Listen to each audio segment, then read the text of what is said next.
অভিবাসন নীতি নিয়ে মার্কিন প্রেসিডেন্ট জো বাইডেনকে কটাক্ষ করছিলেন ট্রাম্প, বলছিলেন বাইডেনের প্রেসিডেন্সিকে যুক্তরাষ্ট্রের ইতিহাসের সবচেয়ে জঘন্যতম। এর মধ্যেই হঠাৎই গুলিবিদ্ধ হন তিনি। এই হামলার তদন্তের ভার নিয়েছে FBI। হামলাকারী থমাস ম্যাথিউ ক্রুকসকে হত্যা করা হয়েছে।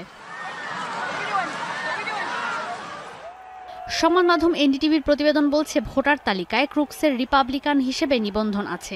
2021 সালের জানুয়ারিতে অ্যাক্ট ব্লু কমিটিকে $1.5 কোটি অনুদান দেন তিনি। ট্রাম্পের মঞ্চ থেকে খুব বেশি দূরে ছিলেন না তিনি।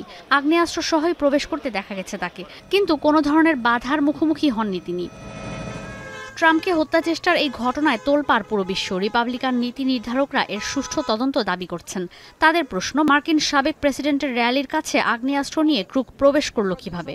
প্রতিনিধি পরিষদ বলছে, এই ঘটনায় তদন্ত করবে secret service, department of homeland security আর FBI। নিরাপত্তার ঘাটতি ইস্যুতে সিক্রেট সার্ভিসকে দুষছেন ট্রাম্পের সমর্থকরা।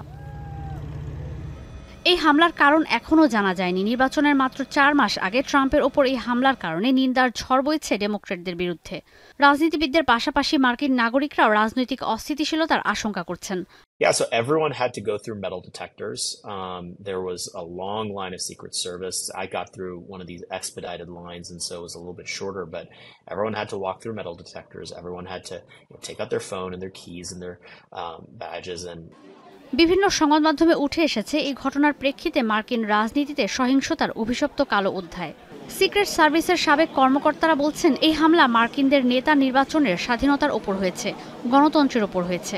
Different layers of protection that are put in place for various types of visits. Need to remember that former President Trump is just that, a former president.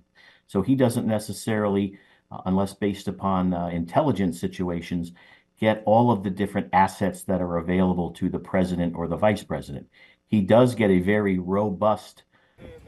Secret সার্ভিসের সাবেক কর্মকর্তারা বলছেন, প্রেসিডেন্ট বা ভাইস প্রেসিডেন্টের মতো নিরাপত্তা তাকে দেয়া না হলেও সাবেক প্রেসিডেন্ট হিসেবে পর্যাপ্ত নিরাপত্তা পাওয়ার অধিকার রাখেন ট্রাম্প। তবে ট্রাম্পের র্যালিতে হামলাও খুব কঠিন কাজ। র্যালির আগেও ঘটনাস্থলে নিরাপত্তা ঠিকঠাক আছে কিনা সেটা পর্যবেক্ষণের প্রয়োজন ছিল, কিন্তু সেটা না করে র্যালির আগ মুহূর্তে এলাকাটি স্ক্যানিংয়ের আওতায় আনা হয় বলেও অভিযোগ করেন সাবেক সিক্রেট সার্ভিসের কর্মকর্তারা। 250-টিরও বেশি ডিজাইন অপশন নিয়ে ওয়ালটন স্মার্ট ফ্রিজ, বোঝে আপনার প্রয়োজন।